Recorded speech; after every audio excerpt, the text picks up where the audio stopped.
Yo, what's up guys? We're back again with another Mythic Plus VOD review. Before we jump straight into the video, I want you guys to know that I've been streaming a lot more on Twitch, so come and check that out. I hope you guys enjoy the video, and I'll see you guys later. Peace. Alright, so I'm getting AP before the pull. I pop my Incarn because it resets, and you actually maintain the 30 seconds on side of the Incarn. This first pull on bursting can actually be pretty dangerous with all these initiates. I don't know. I don't remember if I live or not. I actually think I use a health stone and a healing potion here.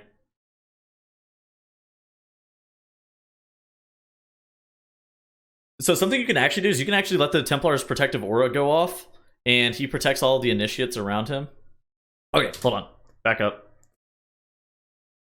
Alright, so you can watch right here. You can see my buffs. So we have a 3 stack of bursting, we have a 7 stack of bursting, we have an 8 stack of bursting, a 9 stack of bursting. I see the last couple guys are dying. I pop my bark skin. This Templar is doing his healing slam. I make sure that I'm not in it. I swiftman myself. I see myself, I'm going to get incredibly low. I know I'm going to probably take one more tick. I should have health stoned and health potioned, but I didn't. So I die. Like right there is where I should have health stoned and health potted, right? Like right here. Completely top myself 100%, and then I'm good to go. But I don't, and I die. So, oh well. So that's that. As for talents, they're pretty standard talents. Force of Nature for mitigating tank damage. Wild Charge for mobility. You wouldn't ever really play Renewal inside of this dungeon. Restoration Affinity for off healing. Typhoon is always good for grouping up mobs. There's no real good use for Mass Entangle here.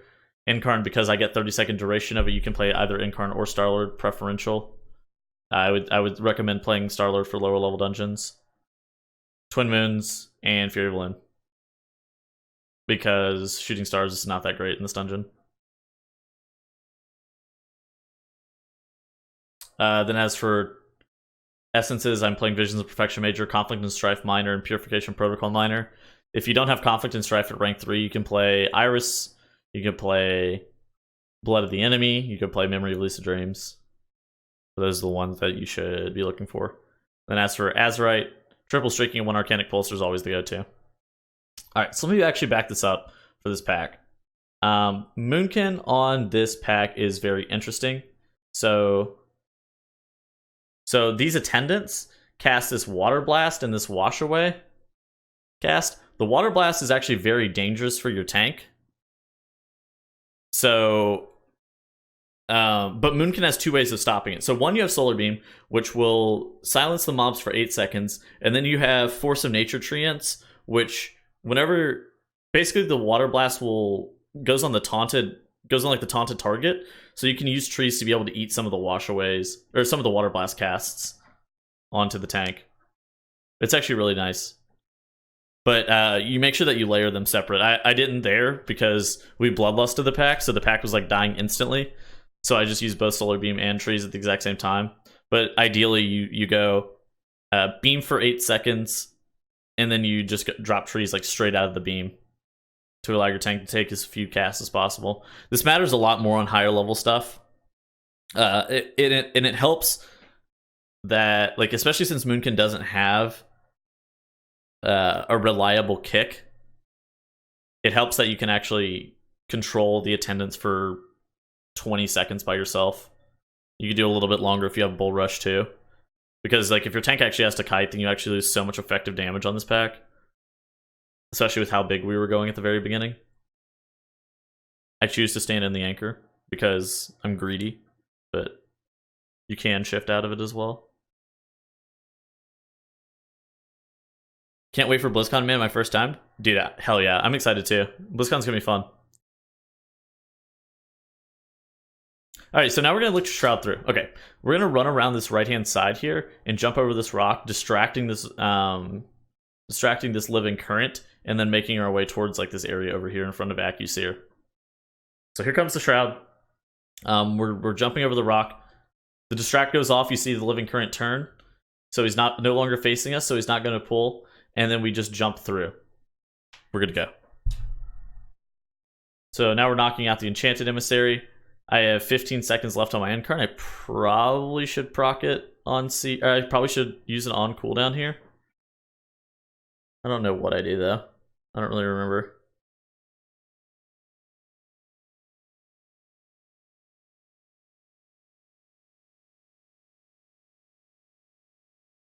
So I probably should have used my Incarn there, just because I know that Accuseer, especially on a tyrannical situation, is going to take an incredibly long time, and having Incarn on pull of the boss is actually not that beneficial. Like, it's beneficial, but it's having cooldowns on pull is normally not a big deal. Having cooldowns with Bloodlust is a much bigger deal. So that's okay. I actually think that's where people get confused. Having cooldowns on pull, not that big of a deal. Having cooldowns with Bloodlust is normally like kind of a thing. Bloodlust is mostly a single target cooldown though, or it's like a pull enabler. Just because it's actually not even that sick in Mythic Plus, because like you have outlaw rogues and stuff that don't benefit that much from the haste that you do get. So you see this, we pull these two apprentices into Accuseer because it is bursting skittish. Wouldn't advise doing this on bolstering, but you can do it during bursting and skittish. I'm always going to play more towards this area of the zone, because if I do get... Okay, so first off, Surging Rush, I can always walk out of the area and not get hit by that. Plus, if he starts pushing me back with his... I don't remember what it's called. Thing. Undertow, I think. Then I don't get knocked like out or off the edge or whatever.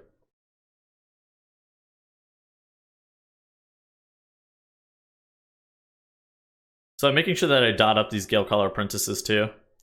I actually Incarn pretty early to stop their Tempest cast as well.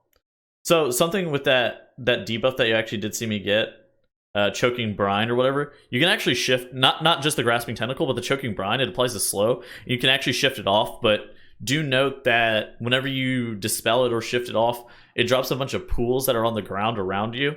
So I would advise not shifting it off if you're near a bunch of other players, but... So yeah, that debuff right there. That's just gone out on morning. He could like cloak it off or something, and then all these pools spawn. But it gets dispelled. Okay, so Accuseer pushes at 50%. I'm just going to speed it up because Tyrannical Boss is lull. I'm going to speed it up a little bit. Accuseer pushes at 50%. I'm going to taunt this Aqualing right here. Jamal is also going to stand near me in case he does get healer threat. And then I'm responsible for following this Aqualing around. Reason for that being, if the main threat target actually gets out of melee range, he starts casting a... I think it's called like Sea Blast or something. But yeah, so you actually see me swap to bear. I'm going to wild charge this Aqualing to make sure that I continue to stay in melee of him the whole entire cast. Oh, you actually saw one of the casts go off. It was on the far side. Let me show you. It's from this Aqualing. He has one of his Sea Blast casts go off, and then he starts casting Undertow, so he actually doesn't cast two in a row. If he actually casts a bunch of those Sea Blasts, we could actually be in pretty big danger, because they do like a stupid amount of DPS. Sleep designed this boss, right? I don't even know if that's like a meme or serious at this point. Alright, so we have both of the Surging Rushes going off on the Aqualings there, but they do die pretty quickly. Intermission's over, we kill Accuseer. Okay, so we pull the Initiates into him. Let me see if we can get a good bird's eye view on... Okay, so you see our healer over here? Yeah, huge ink pod value on this boss. Absolutely enormous. So our healer is tagging this first Initiate on the far side, and then all of them will come. He stands there for a second to make sure that they're not going to pull Windspeaker Hellas, because if you move too quickly, you'll proxy pull her over here, and then he runs them into Accuseer. So this is just allowing us to get a little bit more efficient with how we're doing these Initiates. This is just 4 count that you can get pretty much for free. Okay, Surging Rush. Look at, if you have him targeted, you can see this reticle beneath him. Where that arrow is facing is where he's going to be doing his Surging Rush. So I know that I'm in danger and I'm going to look to move out of the way.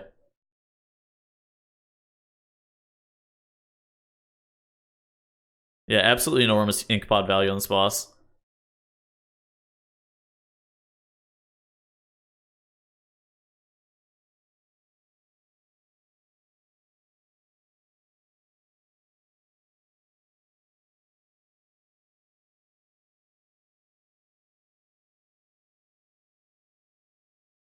Okay, cool. Now Akisir's dying. I probably should have sped that up. This boss kind of sucks, especially on Tyrannical, where he takes like legit like 4 minutes or some shit.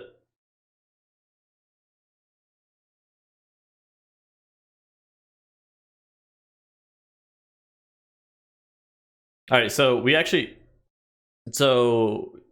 Heldus and Runecarver Sorn are kind of interesting. N- Neither of them actually have True Sight until they get pulled and reset. So that's kind of weird, but I don't really know why it's like that, but it is.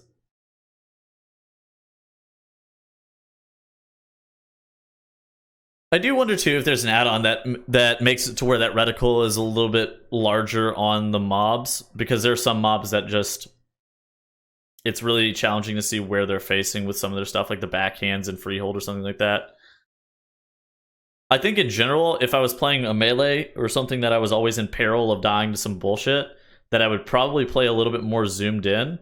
But as I do play a ranged DPS and a Moonkin that can stay at 45 yards, I don't really worry about stuff like that all too often. So, because like I think like how far zoomed out I played is pretty inhibiting whenever I do in fact play melee or tank.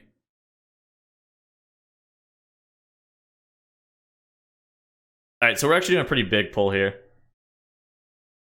Um, I shouldn't have walked down there. I didn't realize that we were pulling out of this whole entire area. I kept knocking back the Enchanted Emissary though, which is also fine. I wasn't really in a bad spot. So I need to make sure that I don't pull Windspeaker Heldus. I can't walk too far back, otherwise it'll pull her.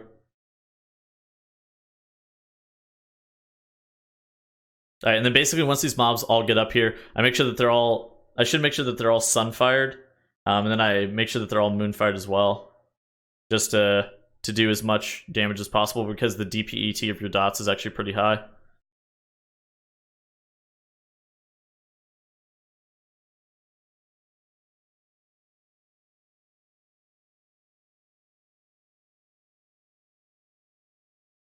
Something that's also pretty nice is these Iron Hole Apprentices. Whenever they do their Whirling Slam cast, that big circle, you can actually knock it too. It makes them just cancel the cast or recast it or whatever. I can tell you as a DPS player, always tank at max render so you can see when DPS rip aggro off of you. I mean, that's also a good point. Okay, so maybe not as a tank, but definitely as a melee, like definitely as a melee playing a little bit more zoomed in would be beneficial for dodging stuff like brutal backhand or whatever else. Being able to see just like melee specific abilities, because if you're pulling 5 or 6 mobs, it's like almost impossible to be able to see some like the random bullshit that you need to be looking for occasionally. Even with stuff like brutal backhand, where you know that that's the most important part of the pull. Okay, Emissary of Tides.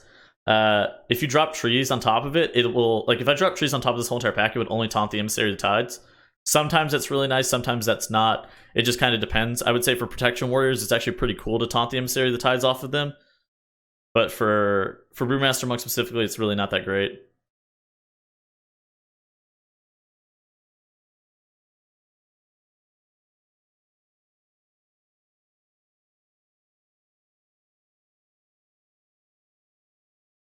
So once that tides actually does go away, then I drop the trees to allow our tank just a little bit more freedom in terms of his damage. These Iron Hole Apprentices will actually apply a Sunder, where they reduce your armor.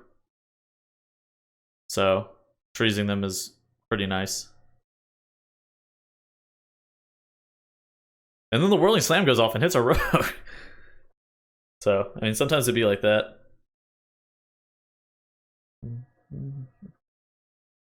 Okay, and then we're going to do the rogue skip for this since we're not alliance. Let me try to explain it a little bit. So you see our rogue standing here. He has vanish available to him, so he's going to pistol shot the mob. It's probably not going to be the assassination rogue because vanish is a damage cooldown for them. It's a lot better if he's an outlaw rogue. Pistol shots the mob, takes him over here into this corner. He's going to pop evasion and cloak to be able to not take the dot and the melee damage from the guardian elemental. Then he's going to grapple all the way back through here, vanish off the guardian elemental. He's going to grapple so that he creates separation between the guardian elemental to where he's not going to get picked back up out of combat by the mob because it has true sight, and then he's going to vanish it off.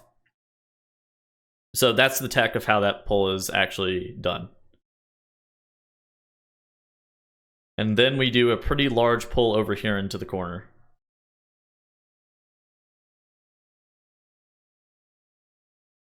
I still want... Okay, so we were talking a little bit about a new Ashara, the weapon off of Queen Ashara, and I wonder where utilizing it properly is inside of this instance, because I'm at 83 stacks.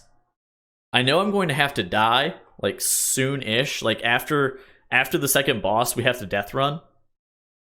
So I don't know exactly where the optimal point to drop the staff would be. Because for damage, it would probably be right here, right? If I'm looking for the maximum pad, it would definitely be right here.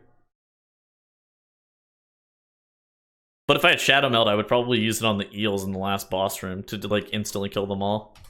But if I'm looking for maximum pad, I would probably use it here. But I don't know where the best spot to actually use it is.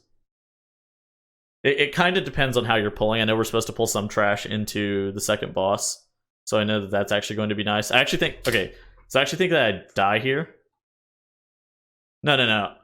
Our tank dies, but I proc my staff really late because I dropped so low from bursting, because we rolled our bursting stacks really bad. I forgot about... I knew that, I think. Okay, so you guys can watch this. I could also insta-kill both sides of tentacles. That would also be pretty nice. Okay, so we haven't... Oh, shit. What did I just do? Oh, I hit back again, I think.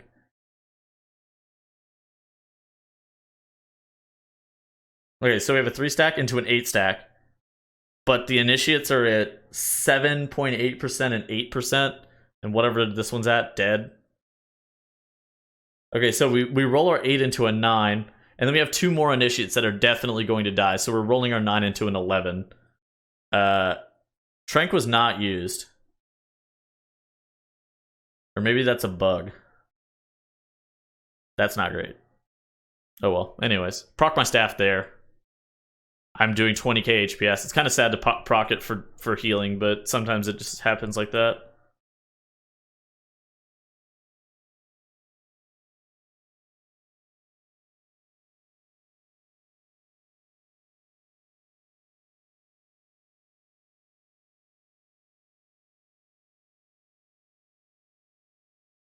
All right, now we do another initiate pull. I don't know. Initiates just kind of suck because they flee, and then like if you have dot classes, like we have multiple dot classes. Like we have assassination rogue and Moonkin. If you have multiple dot classes, then the initiates are just probably gonna die once they're fleeing. But like you don't really have good control over it, so it rolls your bursting stacks into like ridiculous amounts of sets sometimes, and will just instantly kill you. It at least puts your tank in pretty grave danger. So we pull initiates into the boss. I'm standing in for the first set of the wind. One, I don't want to be too far away. Secondly, I want the swiftness word for my incarn haste, because I have 147% haste here, which that puts me below GCD floor, but pretty nice.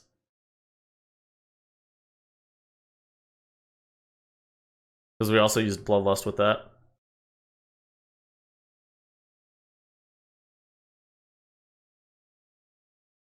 Alright, we can zoom this up. Basically, what we're doing here is we're trying to kill Guildcaller Face significantly before Brother Ironhull, just because brother Galecaller Faye is really fucking obnoxious, and she spawns these tornadoes that put your melee DPS at danger. We don't care about that kind of stuff because we're ranged, so we stand on this like down below this lip, so these tornadoes don't come and hit us. So we just kind of chill. But downside is we don't get the swiftness ward.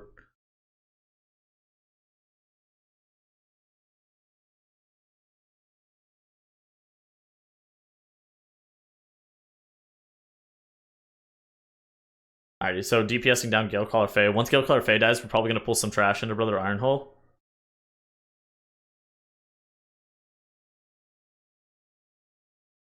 Okay, so yeah, so Galecaller Faye dies. We have some of these mobs into Brother Ironhole. Brother Ironhole also does a protective ward that makes the tank take reduced damage. So it's reinforcing ward. So the tank may or may not elect to stand in it and get a bunch of his damage mitigated from not only the melees, but like the apprentice casts. Well, I guess the apprentice cast Tempest, so not really that big of a deal. But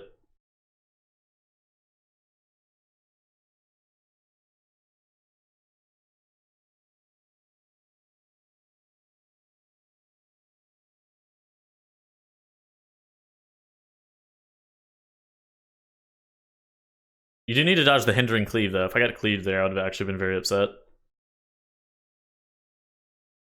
And we do get this one enforcer. Okay. Deep Smash. Okay. Deep Smash is magic damage. Most tanks are very ill-equipped at dealing with these enforcers. Trees them. I trees the Deep Smash right there before he even gets hit. Because I know that him getting hit by it would actually be pretty bad.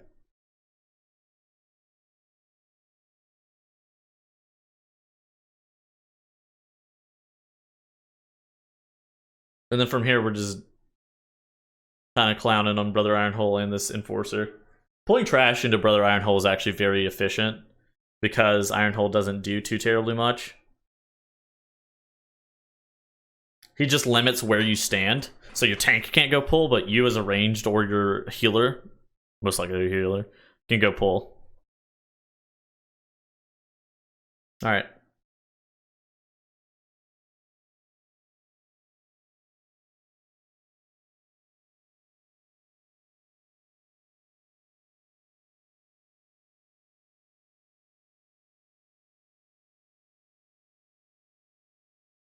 Okay. Upside of being Alliance. Downside of being upside of being Horde. Downside of being Horde. No Shadow Meld. Upside of being Horde. You can purge off these sailors' shields and then instantly kill them and get a bunch of count. So we kill them, get our count from them. We're probably going to do the same thing here too. We're going to purge them and get all of their count from them. And then once these guys die, then we're going to run all the way through and do our death run. Because there's a Void Emissary there, so like we can't make it through regardless. How do you pull an Enforcer while doing the boss? So the Enforcer patrols and like... Actually, let me back it up so I'll show you like exactly where. Like the Enforcer has to be like right here. So he patrols like through and then he cuts across. And he has to be like right here, like right on the corner, and you can pull him like this way through.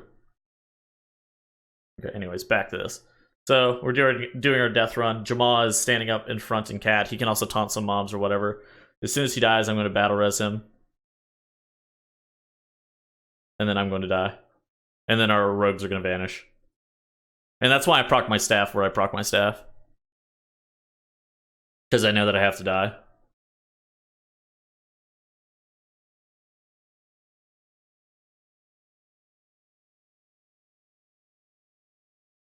I actually don't like using trees on these tentacles because sometimes they'll bug out the tentacles and then the tentacles will do their little AoE slam. So I drop trees actually away from them most of the time.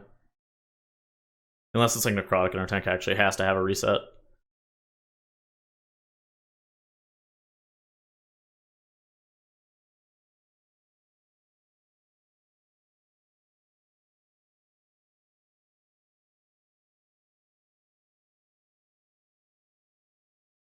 Alright, we use Ring of Peace in order to be able to separate out the pack. The Drowned Depthbringer is the most important pack mob in this pack. He does like a... What is it actually called? Like Rend Mind or some shit. And it's like a bolt that basically just does a obscene amount of damage. So making sure that this drowned death, rip mine, sorry, it does like an obscene amount of damage. So making sure that it either gets kicked or making sure that the void bolt and the rend mine gets kicked is important. And then you're kind of good to go because the cultists don't really do too much. They just kind of dodge abilities. Oh shit. Okay, this is actually very dangerous. Abyss Dwellers fucking suck, bro. Like, if you have a Moonkin in your group, Abyss Dwellers are so fucking bad because Balance actually has no way of dealing with these very well. I have Bull Rush, which is kind of nice, but like beyond that, you don't really have shit to deal with them. And if you get too many stacks of the tentacle debuff, then you take just an obscene amount of damage. Take Mighty Bash stun 1? No. I'd rather not. I'd rather just not do 2 packs of these back to back. Like whenever people don't have Blood of the Enemy and stuff available.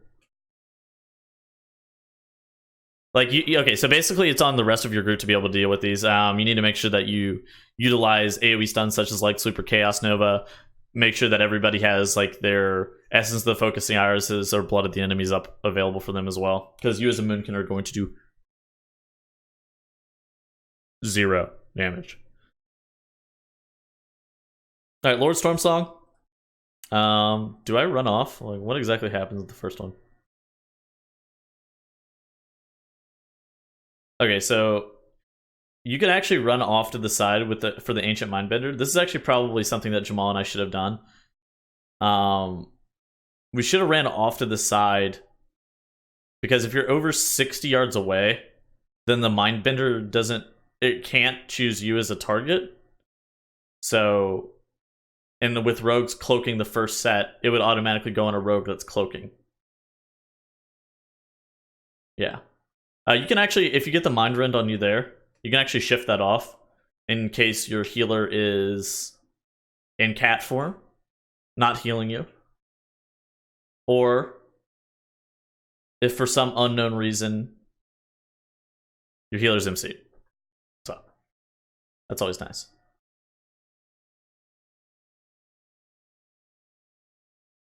Yes. Submerging in the pool. Okay, we could talk about that too.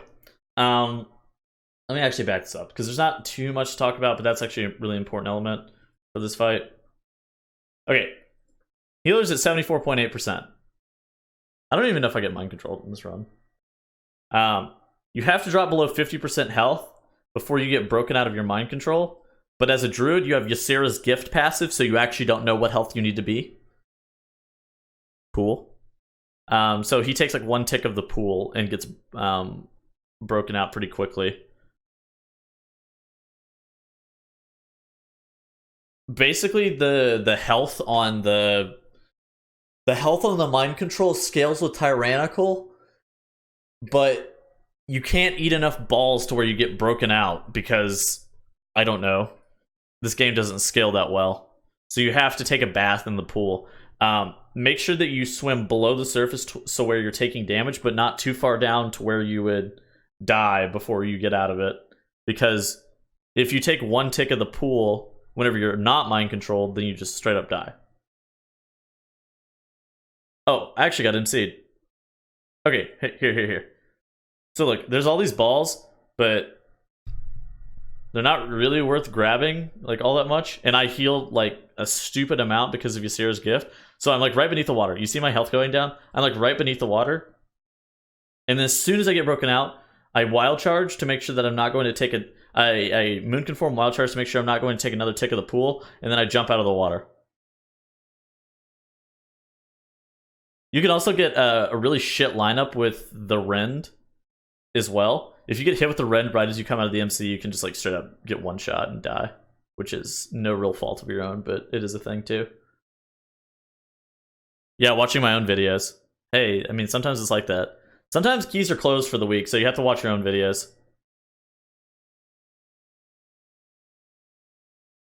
Sometimes you don't get to play Mythic Plus because it's bolstering and Grievous and Void, and people don't want to play this week, so...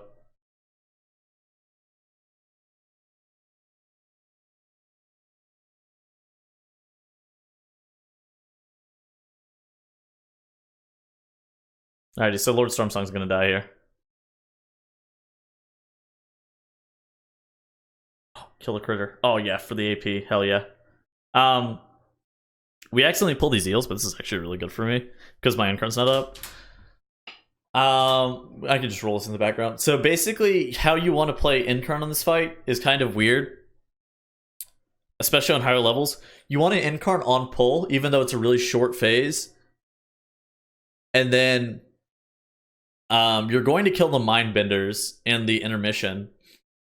But okay, so you solar beam second cast on far ad as a balanced druid, but your kick is not going to be up for the middle trash pack that most people do immediately after. So you have to do one pack of eels instantly after the Mindbender set. So you go Incarn on pull, intermission, one pack of eels, middle pack, Incarn on boss with Bloodlust again, rest of eels, Incarn on boss again, and then the boss should die. So that's how that goes. Okay. Anyways, let me back it up. So Incarn on pull, we get the intermission here. We can fast forward. Killing second ad. I make sure to beam second far. We come out of this. Yeah, this is a long fight. This is like a fucking like 7. You're on this boss for like 7 minutes because you do all of the trash with the buff that you get on the healer. So Solar Beam is up in 25 seconds. So we're doing a bunch of eels here. Treesing these eels are also pretty important because it puts a shadow dot on your tank.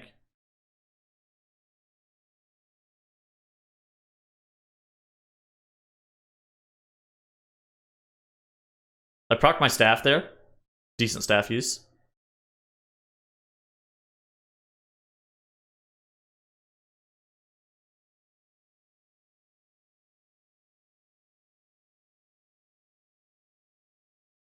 Okay, and now we have this Denizen pack. I have Incarn available.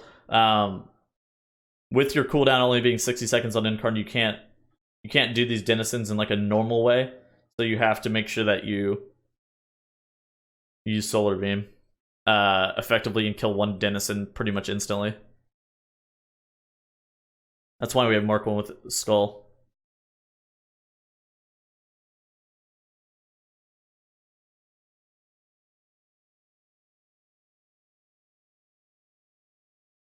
Okay.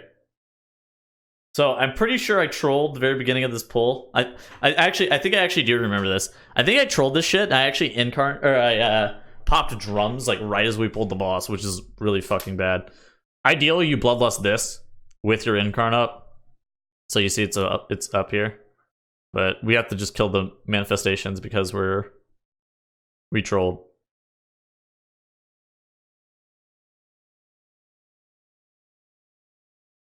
And now we wait for Incarn to come up.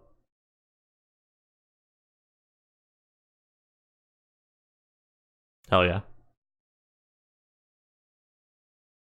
And then we pop Incarn, burn down Volzith. 7-minute fight. Hell yeah.